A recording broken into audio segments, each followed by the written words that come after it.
그 후에 예수께서 제자들과 유대 땅으로 가서 거기 함께 유하시며 침례를 베푸시더라.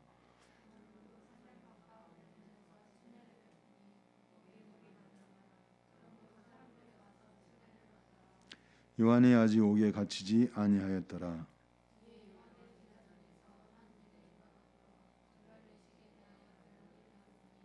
그들이 요한에게 가서 이르되 라삐여, 선생님과 함께 요단강 저편에 있더니 곧 선생님이 증언하시던 이가 침례를 베풀매 사람이 다 그에게로 가더이다.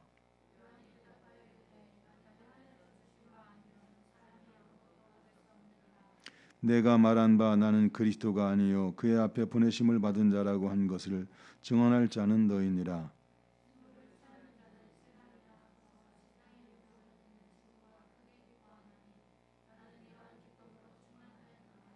그는 흥하여야 하겠고 나는 쇠하여야 하리라 하니라. 아멘. 자, 우리가 이어서 이제 요한복음 말씀을 보고 있습니다.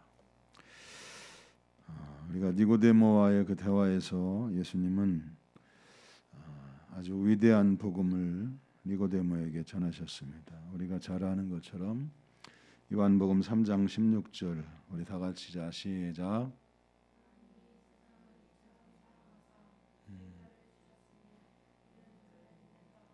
멸망치 않고 예. 자, 이 말씀의 어떤 그 스케일이나 어떤 그 무게로 생각을 하면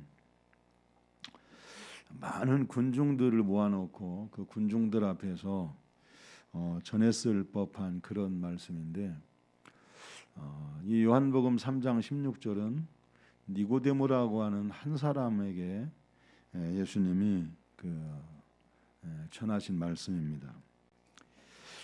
그러니까 바리새인이었고 랍비였고 또 산헤드린 공회원이었던 이 니고데모에게 예수님이 그의 영적인 그 갈급함을 해결해 주시는 그런 말씀을 들려주신 거죠. 그래서 이 니고데모가 이제 성경에서 다시 등장하는 것은 이제 예수님의 그 죽음을 장례 치를 때 요셉이라고 하는 사람과 니고데모가 또 등장하기도 하죠. 또 이제 외경이라는 성경이 있어요. 그러니까 이제 초대 교회 문서들 중에 이제 외경이 있고 위경이라고 하는 게 있어요. 외경은 이제 캐토릭에서 쓰는 성경이고 위경은 이제 그 외에 우리가 쓰는 성경에도 캐토릭이 쓰는 외경에도 포함되지 않은 문서들이 있어요. 근데 거기에 보면 니고데모 행전이 있어요. 그러니까 그 사도행전이 있는 것처럼 니고데모가 그 복음을 전했던 그러니까 초대 교회에서 그러니까 예수님의 제자들과 함께 그 쓰임 받았던 그런 내용들을 이제 담고 있는 것을 보면서 니고데모가 이제 이때 변화가 되어서 이제 제자들과 함께 영혼을 구원하는 일에 그렇게 쓰임 받았던 것을 봅니다.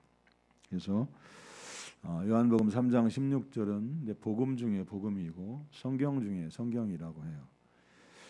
그래서 우리가 가장 중요한 성경 구절에 대한 얘기를 했어요, 그죠? 가장 중요한 성경 구절이 어디라 그랬죠? 에? 잃어버렸어요? 창세기 3장 15절. 창세기 3장 15절을 한번 띄워줘 보세요. 무슨 내용인가? 자, 우리 자 시작.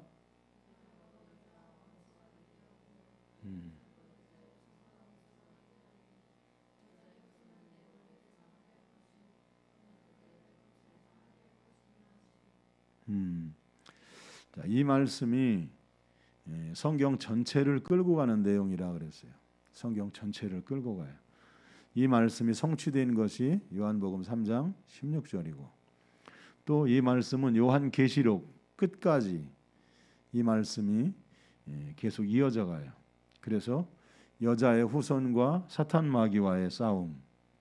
그래서 결국은 십자가에서 예수님이 승리하셨고 마지막 심판에 사탄 마귀를 영원한 지옥의 형벌에 던지는 것으로.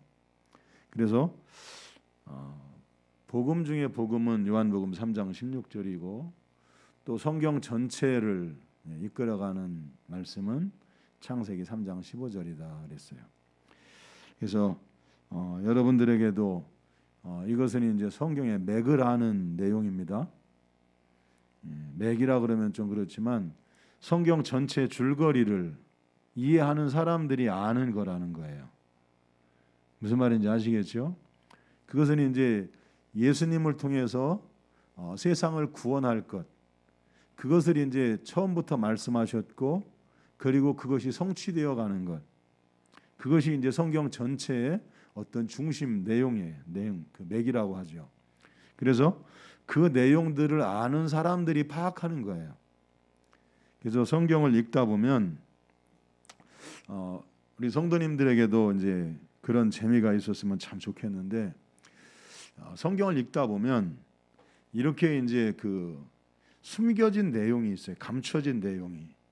그러니까 그 전에는 알지 못했던, 그러니까 예수 그리스도를 통해서 구원하시겠다고 하는 어떤 상징적인 것, 예표적인 것, 그리고 감춰진 그런 내용들, 그런 것이 이제 눈에 띄고 발견되고, 그리고 그 내용들이 하나의 줄기처럼 쭉 이어 내려가는 그런 것들을 보게 돼요. 그러면 성경이 아주 재밌어요. 할렐루야. 그래서 여러분들에게도 그런 재미가 있기를 예수님의 이름으로 축복합니다.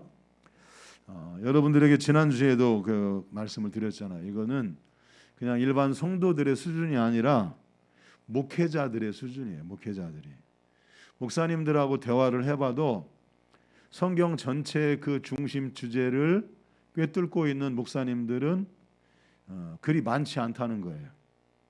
물론 어떤 분들은 성경을 아주 잘하는 분이 있어요. 저도 이제 그 설교를 자주 들었던 분 중에 한 분은, 유명한 사람은 아니에요. 우리가 아는 그런 유명한 사람은 아닌데 성경을 정말 많이 읽었어요.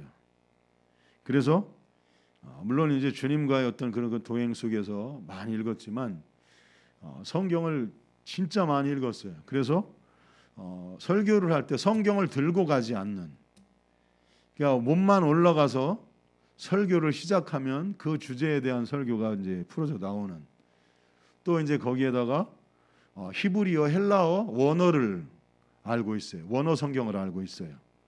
그러다 보니까 성경이 뭘 말하고 있는지 분해를 해서 정확하게 제시를 할 수 있는 그런 설교를 하는 목사님들도 있어요.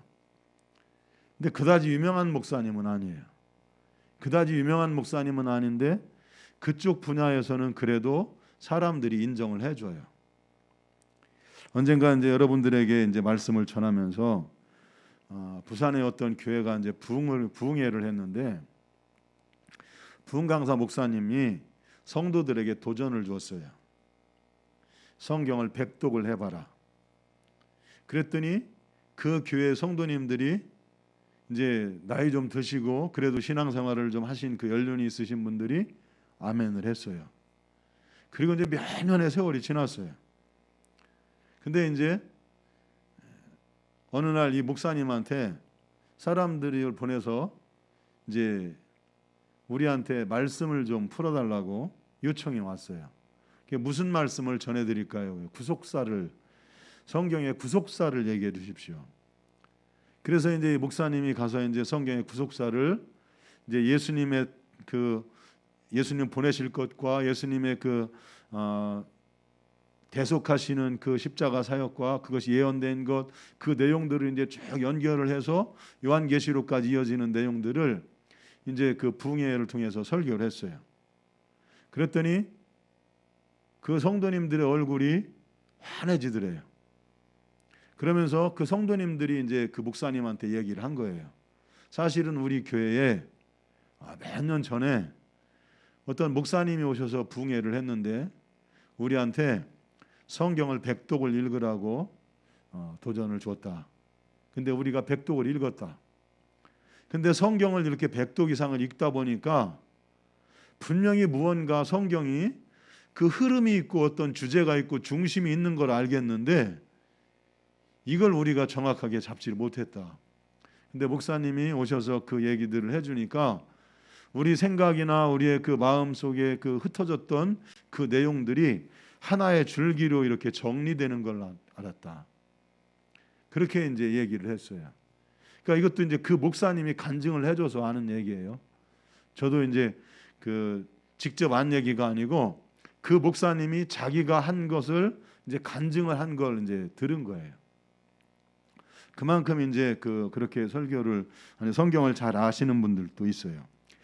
자, 그래서 우리는 이제 그 요한복음 3장 16절을 생각하면 예수님이 많은 군중들을 모아놓고 했을 법한 그런 말씀인데 니고데모라고 하는 단 한 사람을 놓고 예수님이 전하신 말씀이고 니고데모가 갈급하고 목말라 있던 그 생명의 그 갈급함을 해결해 주는 그런 말씀이 되었던 것을 봅니다.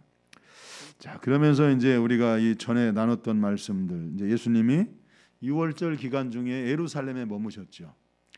그런데 이제 오늘 우리가 읽은 말씀에는 이제 유대 지역을 유대 땅으로 가서 그랬어요. 그러니까 이제 6월절 절기가 끝이 났다는 거죠.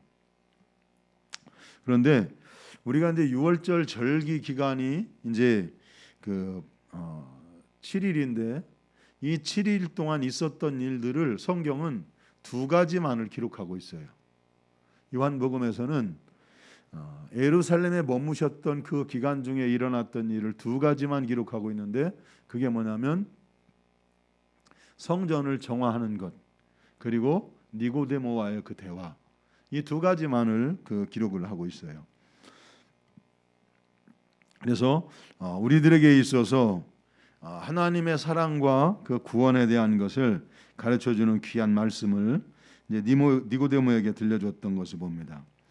자, 그러면서 이제 6월절이 끝나고 나서 예수님이 유대 지역으로 가셔서 그랬어요. 자, 그럼 우리가 성경을 읽다 보면 유대 지역이라는 말이 종종 나와요. 그러면 이제 여기는 이제 어디냐 하면 예루살렘을 포함한 예루살렘 그 근방 지역이에요. 그러니까 유다 지파가 살고 있는 곳. 그래서 거기를 유대 지역이라고 그래요. 그래서 예수님이 예루살렘에서 이제 벗어나셔서 그러니까 유다 지역에 있는 어떤 다른 시골 마을들을 이제 다니셨던 거죠. 자, 그러면서 예수님이 이제 그 가르치시고 이제 침례를 베푸시고 하셨는데 우리가 이제 성경 속에서 우리가 이제 기억해야 될 일들이 뭐냐면 예수님이 이제 치료도 하시고 병도 고치시고 뭐 축사도 하시고 기적도 일으키시고 그랬지만 예수님이 이렇게 돌아다니면서 사람들에게 가르칠 수 있는 권한이 어디서 나왔느냐? 그 랍비예요, 랍비. 예수님이 랍비였기에 가능한 거예요. 랍비가 아니었다면 그 일들은 할 수가 없는 거예요. 무슨 말인지 이해가 되시죠? 그러니까 여기서도 이제 예수님을 선생이라 그렇게 하잖아요, 그죠? 유대인들은 랍비라고 해요. 근데 랍비로 인정받는 과정이 있어요. 근데 예수님께서 어떻게 해서 그 랍비로 인정을 받았는지 그 과정은 우리가 알 수 없지만 예수님도 사람들에게 랍비로 인정을 받으셨기에 가르치는 것이 가능했어요. 그래서 예수님이 이제 가는 곳마다 이제 하나님의 말씀을 전하시고 가르치시고 또 이제 침례를 베푸시고 그랬는데 여기서 이제 그 침례를 베푸신 것은 예수님이 침례를 주신 것이 아니고 예수님의 제자들이 침례를 베풀었다고 4장 2절에 말씀하고 있습니다. 예수께서 친히 침례를 베푸신 것이 아니요 제자들이 베푼 것이라. 그러니까 예수님이 침례를 베푼 게 아니었다는 거죠. 자, 그런데 우리가 이제 여기서 이제 생각해 보는 게 뭐냐면 이 위에 이제 이어져 가는 말씀들을 보면 요한의 제자하고 한 유대인하고 정결 예식에 대해서 서로 변론을 하고 있었어요. 그러니까 여기서는 이제 정결 예식이라 이렇게 돼 있는데 이제 원어 성경에 보면 결례 이렇게 돼 있어요. 그건 뭐냐면 지금 이제 침례 요한이 회개 침례를 전하고 있었죠, 그죠? 회개 말씀을 전했죠. 그러면서 이제 그 침례를 같이 병행을 해서 이제 말씀을 전하고 침례를 베풀었어요. 그러니까 사람들이 회개하고 내가 그 도를 그 말씀을 따르겠습니다라고 하는 그 증거로 침례를 받았어요. 그런데 누가복음에 보면 이것은 하나님이 정하신 의라 이렇게 말씀하고 있어요. 놀라운 얘기인 거죠. 그러니까 우리도 이제 그 목회를 하면서 이제 느끼면서 고민하고 그런 것 중에 하나가 뭐냐면, 우리는 이제 열심히 기도도 하고 전도를 하지만 이제 교회가 성장이 잘 안 되잖아요, 그죠? 그런데 어떤 교회는 막 초대형 교회가 돼요. 수없이 많은 성도들이 모이기도 하고 또 수많은 목사님들이 모여서 거기서 은혜를 받고 그러기도 해요. 근데 이제 실제로 이제 그 가서 은혜를 받고 하다 보면 하나님이 그분을 쓰시는 부분들을 이해하게 돼요. 이제 예를 들어서 이제 우리 교단에서는 이제 윤석전 목사님 같은 분이 있고 장경동 목사님 같은 분이 있고, 장경동 목사님 같은 경우는 이제 물론 지금도 하루에 성경을 30장씩 꼬박꼬박 읽고 기도하시고, 근데 이분은 책을 엄청난 책을 읽어요. 막 독서량이 어마어마해요. 그러니까 속독을 해도 그것보다 그렇게 빠를 수가 없을 만큼 그렇게 책을 많이 읽으세요. 그리고 또 이제 윤 목사님 같은 경우는 기도를 하시죠. 근데 우리가 기도를 하다가 힘이 들어서 이제 어떤 기도의 힘을 얻으려고 할 때는 흰돌산보다 더 좋은 곳이 없어요. 기도의 힘을 얻을 수 있고 기도의 힘을 낼 수 있어요. 그것은 이제 그만큼 하나님이 그분에게 기도에 대한 어떤 기름 부으심이 강하다는 거죠. 그래서 이제 어느 때는 이제 그런 생각을 할 때도 있었어요. 그러니까 이제 왜 그 교회만 그렇게 몰려들고 왜 그 교회만 그렇게 성장하느냐, 그런 것을 생각해 볼 때 있었어요. 근데 하나님이 그 교회를 쓰시는 거예요. 그러다 보니까 어떻게 보면 많은 교회들이 또 혹은 많은 목회자들이 거기 가서 은혜를 받고 거기서 이제 그러니까 기름 부으심을 받고 그래서 그것으로 이제 힘을 얻고 그렇게 이제 그 목회가 되어가는 것들을 이제 볼 때가 있어요. 그런데 성경 속에서 보면 침례 요한에게 나와서 회개하고 침례를 받는 것은 하나님이 그 당시에 정하신 의였어요. 의. 그 과정을 거쳐가야 되는 것. 그러니까 누구도 침례를 받았어요? 예수님도 침례 요한에게 가서 침례를 받았어요. 그러니까 그것이 그 당시에 하나님이 정하신 일이었다는 거죠. 물론 오늘날 우리가 지금 이제 방금 얘기했던 것과 같이 그런 얘기들과 이제 같은 내용이다라고는 할 수 있을지는 잘 모르겠어요. 그렇지만 성경은 분명하게 하나님이 침례 요한을 보내셨고 선지자로 보내셨고, 자, 400년 동안 선지자가 없었어요.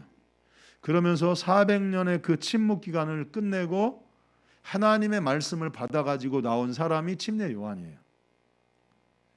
그러니까 그 침례 요한에게 나와서 하나님의 말씀을 듣고 회개 침례를 받는 것이 하나님이 정하신 일이었는데, 바리새인들과 서기관들과 지도자들은 그 일을 순종하지 않아서 하나님의 의를 이루지 못했다, 이렇게 말씀하고 있어요. 그래서 이 침례 요한이 이제 그 침례를 이제 주고 예수님도 이제 침례를 주셨는데, 요한도 살렘 가까운 에논에서 침례를 주니 거기 물들이 많음이라. 여기서도 이제 우리들에게 이제 가르쳐 주고 있는 바가 있죠. 거기 물들이 많음이라. 그러면 이게 세례가 아니었다는 것을 우리에게 말씀하고 있죠. 세례가 아니고 침례라는 거죠. 그래서 요한도 침례를 베풀었고 예수님도 침례를 베푸셨는데, 자, 우리가 이제 여기서 이제 생각해 보는 것은 뭐냐면, 우리도 이제 침례 교회잖아요, 그죠? 침례를 주는 곳이 이제 몇 군데가 있어요. 아마 고신 측도 침례를 주는 것 같고, 오순절 계통의 그 교회들도 침례를 주는 것 같아요. 근데 성경에서는 세례라는, 우리는 이제 세례라고 번역을 했지만 세례가 아니고 뵙티저마예요. 뵙티저마. 물에 잠기는 것. 머리끝에서 발끝까지 잠기는 것. 근데 이제 우리는 이제 세례가 맞고 침례가 좀 이상한 것처럼 우리가 그랬죠. 저희 교회도 처음에 여기 삽교에 왔을 때 이단 소리를 들었어요. 그래서 정반대인데 우리가 맞고 이제 세례가 그 틀린 건데 그렇게 이제 그 설명을 했어요, 사람들이. 자, 그런데 우리가 생각해야 될 건 뭐냐면, 만일 침례라고 하는 것이 정말 침례를 통해서 사람들이 변화되었다면 예수님은 많은 사람들에게 침례를 베풀었을 거예요. 그죠? 근데 예수님은 단 한 사람에게도 침례를 주신 적이 없어요. 예수님은 단 한 사람에게도 침례를 베푸신 적이 없어요. 예수님의 제자들이 침례를 베풀었다, 그렇게 말씀을 해요. 그럼 이건 무엇을 말씀하고 있는 거냐면, 이 침례라고 하는 것이 내가 내 죄를 회개하고 예수 그리스도를 나의 구주로 믿겠습니다, 나는 앞으로 내 인생의 주인으로 예수님을 삼고 나는 내 인생을 통해서 예수님의 뜻을 이루며 살겠습니다 하는 신앙의 고백을 담아서 우리가 이제 침례를 받죠. 그죠? 과거 옛사람은 죽고 내가 새 사람이 되어 다시 태어났다고 하는 거죠. 자, 그런데 이 침례라고 하는 의식이 사람을 변화시키는 것이 아니라는 거예요. 침례라고 하는 그 의식은 그저 그 사람이 회개했다고 하는 것을 많은 사람들 앞에서 그냥 공적으로 자신의 신앙을 고백하고 있는 것뿐인 거예요. 무슨 말씀인지 이해가 되시죠? 이건 이제 좀 성도들이 이해할 거라고 믿는데, 침례라고 하는 것 그 자체가, 세례라고 하는 것 그 자체가 사람들을 변화시키거나 바꾸지 않는다는 거예요. 근데 교회는 제도화되다 보니까 침례를 받은 사람, 세례를 받은 사람이 교회 정회원이 되는 거예요. 그래서 그 사람들이 책임 있는 회원이 되는 거예요. 자, 우리가 이제 교리적인 이제 내용이지만, 침례를 받은 사람, 세례를 받은 사람들이 교회에 책임 있는 회원들인 거예요. 그것은 뭐냐면 그 교회가 운영되어 가는데 나도 그 책임을 감당하겠습니다 하는 그 내용인 거예요. 한 신앙의 공동체인 거예요. 공동체. 그래서 신앙의 한 공동체로서 함께 신앙생활을 하겠다고 하는 신앙의 고백이, 그것이 이제 세례와 침례라고 하는 그 의식인 거예요. 자, 그러면 침례 받고 세례 받았다고 해서 그 사람이 다 구원받느냐 하는 거예요. 여러분들 생각은 어때요? 침례 받았다고 그 세례 받았다고 모든 사람이 다 구원 받을까요? 그 받은 사람들이? 네? 그건 사람의 어떤 그 의식에 불과하죠. 의식에. 그 사람을 바꿔놓는 것은, 물론 이제 할례라고 하는 것을 이제 통해서 하나님 말씀하셨지만, 할례는 마음에 할지니, 하나님도 처음부터, 구약 시대 처음부터 말씀하셨어요. 마음에 하라는 거예요. 마음에. 겉으로 드러난 그것이 아니라 하나님의 의도는 사람들의 마음이 변하는 걸 원하셨다는 거예요. 그래서 그 사람이 새 사람이 되는 것이 더 중요한 것이지, 그 어떤 할례를 받았다고 해서, 침례를 받았다고 해서, 세례를 받았다고 해서 그 사람이 진짜 새 사람이 되고 구원받았다고 하는 것이 아니라는 거예요. 그건 단지 어떤 신앙 공동체를 유지하고 그것을 이끌어가기 위한 하나의 질서이고, 어떤 절차라고 할까요? 그런 것일 뿐이지, 그 의식 자체가 사람을 바꿔놓는 것은 아니라는 거예요. 자, 그래서 우리들에게 있어서도 침례를 받았다고 하는 것이 물론 이제 우리 교회의 한 구성원으로서 중요한 의미를 갖죠. 그렇지만 그것으로 그 사람이 구원받았다고 할 수는 없다는 거예요. 정말 변화돼야 된다는 거죠. 거듭나야 된다는 거죠. 사람이 거듭나지 않으면 하나님 나라를 볼 수 없고 갈 수 없다 그랬어요.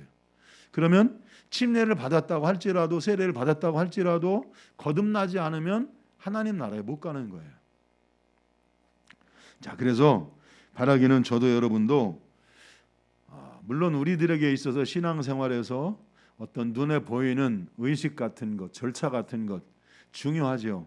하나님도 예수님도 그것을 아주 중요하게 여기셨고, 예수님도 그 절차를 따르셨어요. 그렇죠. 예수님이 그 절차를 따를 필요가 없이 내가 그리스도인데, 그리고 그냥 처음부터 그냥 복음을 전하셨으면 됐겠죠. 그런데 예수님도 침례 요한에게 가서 침례를 받았어요. 또 그것뿐만이 아니라 영적인 절차를 받으시지요. 광야에 나가서 마귀로부터 시험을 받잖아요. 시험을 받고 그 시험을 통과한 후에 공생애를 시작하시죠. 그러니까 모든 일에는 절차가 있어요. 그 절차들을 따르는 것도 중요해요. 그런데 더 중요한 것은 뭐라고요? 사람들의 마음이 변화되는 거라는 거예요. 거듭나는 것이 중요하다는 거예요. 자, 그래서 우리들에게 있어서도 눈에 보이는 침례나 눈에 보이는 의식이 중요한 것이 아니라 그 사람이 정말 거듭나서 변화되는 것이 중요하다 하는 것입니다. 자, 그러면서 우리가 이제 이 침례라고 하는 것을 이제 생각해 볼 때 옛사람이 죽는 거죠. 옛사람이 죽어야 돼요. 과거 옛사람이. 그러니까 이제 우리가 예수를 믿으면서 이제 가끔씩 과거에 대한 생각이 떠오를 때가 있어요. 과거에 내가 이랬는데. 근데 사실은 우리가 부끄러운 과거들을 생각할 때 하나님 앞에 우리가 회개해야 될 일들이죠. 내가 성숙하지 못한 것, 그리고 아직도 과거의 생각들을 가지고 있는 것, 또 그것뿐만이 아니라 과거의 어떤 그 습관이나 과거의 행실들을 우리가 생각하고 있는 것, 그것은 우리가 회개하고 돌이켜야 될 일이죠. 부끄러운 것이죠. 자, 그런데 우리는 과거 옛사람을 장례 지내지 않아요. 침례는 과거 옛사람을 장례 지내야 돼요. 장례를 치러야 되는 건데 과거 옛사람을 십자가에 못 박으려고 하지 않는다는 거예요. 옛사람이 계속 옆에 있어요. 옆에 있어서 과거 옛사람이 살아나요. 살아나. 그럼 뭘 말하고 있는 거예요? 내가 과거 옛사람이 죽지 않았다는 거죠. 과거 옛사람이 온전히 죽어져야 되죠. 온전히 죽어져서 그것이 올라오지 말아야 되죠. 근데 여러분, 우리가 살아가다 보면 저도 여러분도 느끼는 바지만 약한 귀신들은 계속 과거 옛사람이 살아나게 해요. 그걸 건드려요. 근데 거기에 넘어가면 안 돼요. 그런 일들을 부끄럽게 생각하고 수치스럽게 생각하고 버려버려야 되죠. 그래서 저도 여러분도 과거 옛사람에서 벗어나는 성도들이 될 수 있기를 예수님의 이름으로 축복합니다. 자, 요한이 이제 예수님을 증언하면서 나는 물로 침례를 베풀거니와 나보다 능력 많으신 이가 오시나니 나는 그의 신발끈을 풀기도 감당하지 못하겠노라. 그는 성령과 불로 너희에게 침례를 베푸실 것이요. 자, 예수님을 소개하면서 나는 너희에게 물로 침례를 주지만 내 뒤에 오시는 그분은 성령과 불로 너희에게 침례를 준다. 그렇게 말씀을 해요. 그러니까 예수님을 이렇게 소개하는 거예요. 자, 그럼 우리가 한번 생각을 해봐요. 예수님이 성령과 불로 침례를 주신 적이 있나요? 예? 예수님이 누구에게 성령과 불로 침례를 주신 것이 성경에 기록된 일이 있나요? 예? 없어요? 예? 없어요? 없어요. 그럼 이건 뭘 말하고 있을까요? 이건 뭘 얘기하고 있을까요? 자, 그러면 성령이 우리에게 임재하신 것은 언제부터죠? 오순절 성령님이 임재하신 그 이후부터예요. 예수님은 이 세상에 안 계실 때부터. 무슨 말인지 이해가 되시죠? 자, 그러면 지금 이 침례 요한이 예수님을 소개하고 있는 것은 예수님을 통해서 이 땅에 부어질 성령, 이 땅에 불로 임하실 성령의 사역, 그것을 말씀하고 있어요. 할렐루야. 자, 오순절 성령 사건을 보면 사도행전 2장 3절에도 마치 불의 혀처럼 갈라지는 것들이 그들에게 보여 각 사람 위에 하나씩 임하여 있더니, 기도하러 모였던 그 사람들 위에 불의 혀처럼 그들 위에 한 사람이 하나씩 그 불의 혀처럼 그 불이 임해 있었다는 거예요. 자, 그 이후로 성령이 우리에게 임재하셨고 성령이 우리 안에서 불로 임재하셔서 우리를 이끌어 가시고 역사하시는 걸 봐요. 할렐루야. 자, 바라기는 우리 성도님들에게도 불로 침례를 받는 그런 은혜가 있기를 예수님의 이름으로 축복합니다. 할렐루야. 할렐루야. 우리들에게도 사모함이 있다면 지금도 하나님은 여러분들에게 불로 역사하실 줄로 믿습니다. 그래서 우리 예담교회 성도님들에게도 그와 같은 은혜가 있어서 우리 교회도 그렇게 부흥하게 될 줄로 믿습니다. 자, 또 우리가 이제 이어지는 말씀들을 보면 요한이 아직 옥에 갇히기 전이었다 이제 그렇게 말씀을 하면서 요한의 제자 중에 한 유대인과 더불어 정결례식에 대하여 변론이 되었더니, 그러니까 이제 침례 요한이 지금 베풀고 있는 이 회개의 침례가 옳은 것이냐, 아니면 예수님의 제자들과 함께 그 전하고 주는 그 침례가 옳은 것이냐, 이제 그것을 이제 변론하고 있었다고 하는 거지요. 자, 그런데 그러한 변론들은 우리들에게 결코 유익한 것이 아니고 어떤 교리적인 것, 어떤 논쟁적인 것, 그런 것들은 우리에게 결코 유익한 것이 아닙니다.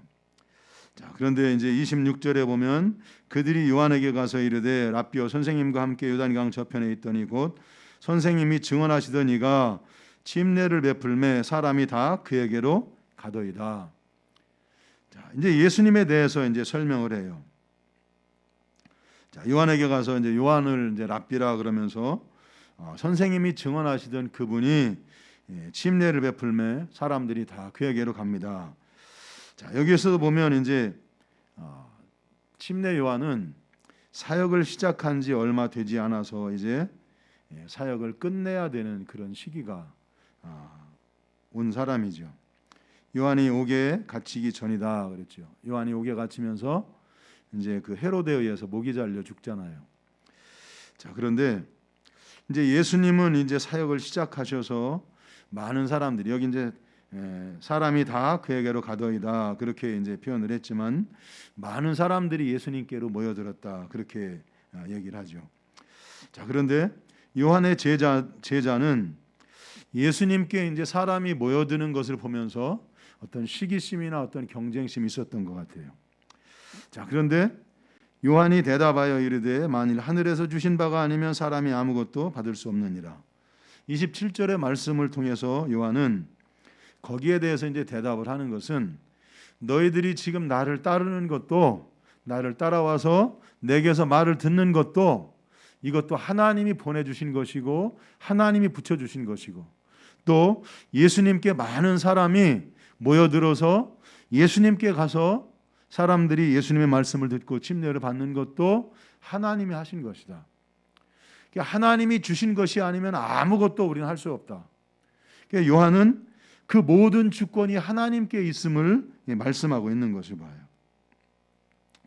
자, 여러분, 성경 속에서 우리는 이제 위대한 사도 그러면 이제 사도 바울을 얘기하잖아요. 근데 이 사도 바울도 이제 그 의견이 맞지 않아서 바나바하고 싸워요. 다퉈요. 그래서 둘이 갈라섭니다. 갈라서서 바나바의 조카를 데리고 갈 거냐 말 거냐 그것 때문에 서로 갈라서요. 그런데 성경 속에서 등장하는 인물들 가운데 모르겠어요. 여러분들은 이제 모르겠는데 저는 제일 좋아하는 사람이 누구냐면 이 침례 요한이에요. 침례 요한. 또 오늘 우리가 읽은 이 본문의 말씀 20절과 22절을 저는 성경 속에서 제일 좋아해요. 침례 요한은 자기 자신이 누군지를 너무도 분명하게 알고 있는 사람이에요. 자기 자신을 분명히 알고 있기 때문에 그 한계를 넘어가지 않아요. 그러니까 예수님께 사람들이 몰려가는 것을 보면서도 사람이 가지고 있는 심성을 갖고 있었다면 시기가 있든지 어떤 질투가 있든지 어떤 경쟁심이 일어났을 법도 한데 침례 요한은 그런 것을 전혀 나타내지 않아요. 그러면서 뭐라고 말하냐면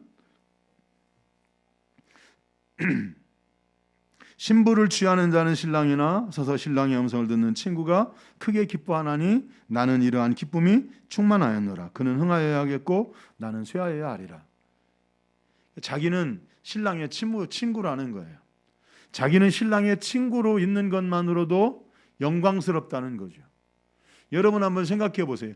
예수 그리스도가 이 땅에 오셔서 그분을 소개하는 그 사명을 받았다고 하는 것이 이게 얼마나 큰 영광이겠어요. 그죠? 할렐루야. 자, 우리들이 생각할 때는 내가 신랑이어야 되고 내가 신부여야 되잖아요. 그죠? 근데 여러분 틀린 얘기는 아니에요. 맞아요. 여러분들이 신부예요. 예수님이 생명을 바쳐서 사신 신부예요. 그런데 침례 요한은 자기는 신랑의 친구로서 신랑이 신부와 만나서 기뻐하는 그 소리를 듣는 것만으로도 자기는 기쁨이 충만하대요. 이게 우리가 가져야 될 마음인 거죠. 한 사람의 영혼을 예수 그리스도에게로 인도해서 예수 그리스도를 만나게 하고 그 영혼이 구원받게 하는 그것을 기뻐하는 것, 한 사람이 예수를 만나게 해주는 것, 그것을 기쁨으로 하는 사람, 이것이 성도들의 삶인 거죠. 우리들이 해야 될 사명인 거죠. 할렐루야, 할렐루야. 바라기는 우리에도 함께 사랑하는 성도님들이 이 침례 요한과 같은 그런 사명과 그런 심성이 있기를 예수님의 이름으로 축복합니다. 이 침례 요한을 이렇게 보면 그는 흥하여야 하겠고 나는 쇠하여야 하리라. 여러분 침례 요한은 사역을 시작한 지 얼마 되지 않아서 목 잘려 죽어요. 그것도 아주 비참하게 그 조그마한 그 여자아이의 소원을 들어주는 것으로 그 목이 잘려 죽어요. 헤롯의 목을 달라고 하잖아요. 그러죠? 그래서 저기 그 침례 요한의 목을 달라고 하잖아요. 헤롯 왕이 자기 그 동생의 아내를 취한 것을 이 침례 요한이 이제 그 질타를 하잖아요. 그러니까 선지자니까 안 할 수가 없는 거죠. 그러니까 감옥에 가둬뒀다가 그 이제 그 조카애가 춤을 추니까 네 소원이 뭐냐? 나라의 반이라도 주겠다. 그래서 그 여자애가 한 말이 뭐예요? 침례 요한의 목을 달라는 거예요. 그 어린아이의 소원에 따라서 그 위대한 그 선지자가 여러분 예수님이 여자의 태중에서 침례 요한보다 큰 이가 없다 그랬어요. 침례 요한보다 더 큰 이가 일어남이 없다 그랬어요. 앞으로도 없고 뒤에도 없을 거라는 거예요. 침례 요한을 그처럼 위대한 선지자라고 얘기했고 침례 요한을 가장 큰 선지자라고 얘기를 했어요. 예수님의 입으로. 그런데 그 위대한 선지자가 여자의 그 요구에 의해서 목이 잘려 죽는 비참한 최후를 맞는 거죠. 그런데 침례 요한은 거기에 대해서 아무런 그러니까 자기의 삶에 대해서 어떤 애착이 없는 거예요. 자기는 자기에게 주어진 사명을 위해서 태어났고 자기에게 주어진 사명을 감당하면 그만인 거예요. 그래서 이 침례 요한은 그 점이 위대한 거예요. 그러면서도 자기의 한계를 넘어가지 않는, 자기는 하나님께서 보내신 종으로 광야에서 외치는 자의 소리로 예수 그리스도를 하나님의 백성들에게 소개하는 것으로 그것이 자기가 해야 할 일이라고 생각을 하고 사람들이 따라오든 많든 적든 그것과는 아무 상관없이 자기의 일을 묵묵하게 감당한 사람, 저는 이 침례 요한을 가장 좋아하고 가장 사랑해요. 또 오늘 본문에 있는 이 말씀을 성경 중에서 제일 좋아하는 말씀이에요. 그래서 바라기는 우리에도 함께 사랑하는 모든 성도님들의 심성 속에도 이 침례 요한과 같은 그런 그 사명과 심성이 있게 되기를 예수님의 이름으로 축복합니다.